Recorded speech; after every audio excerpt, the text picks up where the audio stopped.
Kamu buka WhatsApp pagi ini. Mata masih setengah melek, tapi langsung merasa ada yang aneh. Grup temen yang biasanya rame notif tiap detik, sekarang sunyi senyap. Story Instagram yang kamu post malam cuma dilihat segelintir orang. Bahkan yang biasa bales lucu banget, atau kapan lagi nih, sekarang cuma silent viewer. Chat pribadi kosong total, kecuali promo pinjol sama reminder tagihan. Dada langsung sesak, pikiran mulai muter. Kok akhir-akhir ini aku sendirian banget ya? Apa aku emang gak layak punya temen lagi? Apa salah aku selama ini?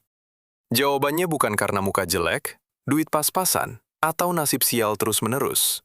Tapi karena mental kamu masih nyangkut di pola toksik yang tanpa sadar bikin orang-orang di sekitar auto minggir jauh. Nggak bilang langsung, nggak drama besar. Tapi pelan-pelan mereka hilang satu persatu. Sampai kamu benar-benar sendirian. Dan yang paling ngeri, kalau kamu tetap cuek dan nggak ubah apa-apa sekarang juga, ini bakal jadi hidup kamu selamanya. Nggak ada lagi yang curhat malam-malam. Nggak ada yang ajak makan bareng pas lagi stres. Nggak ada yang nanya, kamu baik-baik aja nggak? Pas kamu lagi down berat.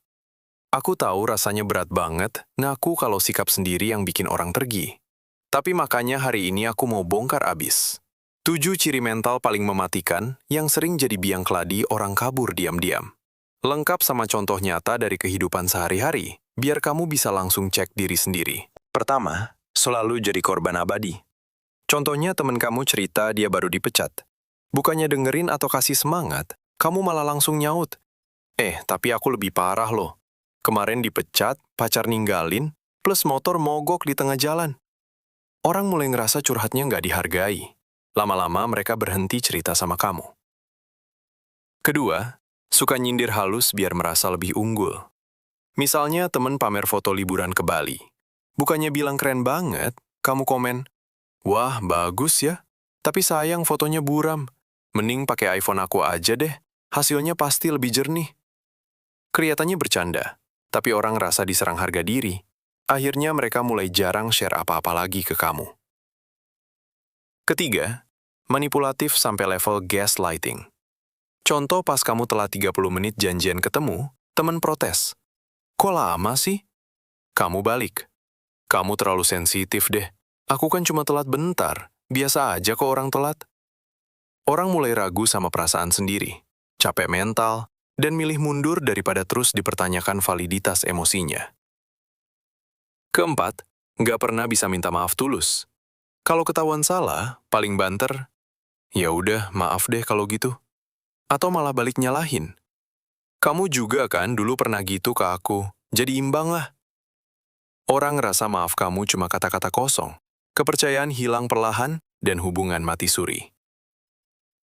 Kelima, ego setinggi langit, alergi sama kritik. Teman dekat kasih masukan baik-baik. "Bro, sikap kamu kadang bikin orang takut deket. Langsung kamu meledak. Lu siapa sih ngatur-ngatur gue? Lu lebih baik dari gue apa?" Orang takut kasih saran lagi. Akhirnya mereka milih diam dan menjauh supaya nggak ribut. Keenam, pengeluh kronis yang nyedot energi orang. Setiap ketemu atau chat, obrolan cuma keluhan nonstop. Kerjaan jelek, bos nyebelin, cuaca panas, harga naik, hidup nggak adil, mantan brengsek, teman pada munafik, dan seterusnya. Tanpa pernah ada usaha cari solusi atau sisi positif. Orang capek dengerin. Energi mereka terkuras. Lama-lama mereka mulai bales chat singkat atau bahkan ghosting pelan-pelan. Ketujuh, posesif dan controlling berlebihan. Di pertemanan atau pacaran, kamu sering nanya, "Kenapa bales lambat? Lagi sama siapa? Jangan deket-deket dia lagi ya. Aku nggak suka lihat lu deket orang itu." Orang rasa terkekang, nggak punya ruang napas. Akhirnya mereka kabur cari kebebasan di tempat lain. Kalau kamu ngerasa, ini gua banget, di lebih dari 3 poin, jangan langsung defensif atau marah ke aku. Banyak orang punya pola begini karena trauma masa kecil. Pola asuh yang keras, pengalaman dikhianati berulang, atau kebiasaan bertahun-tahun yang udah mendarah daging. Tapi yang penting sekarang, pola ini bukan takdir, bukan kutukan selamanya. Kabar terbaiknya, semuanya bisa diubah kalau kamu mulai dari kesadaran dan komitmen kecil setiap hari. Latihan dengerin orang bener-bener tanpa langsung nyaut cerita diri sendiri. Coba nerima kritik dengan tarik napas dalam dulu sebelum bales. Belajar bilang, maaf ya, aku salah banget tadi. Makasih udah kasih tahu, aku mau improve. Dengan tulus, tanpa embel-embel, tapi kamu juga kasih ruang buat orang lain tanpa ngontrol setiap gerak-gerik mereka. Kurangi ngeluh dan ganti dengan cari minimal satu hal positif setiap hari, meski kecil. Dan yang paling penting, mulai rawat kesehatan mental sendiri.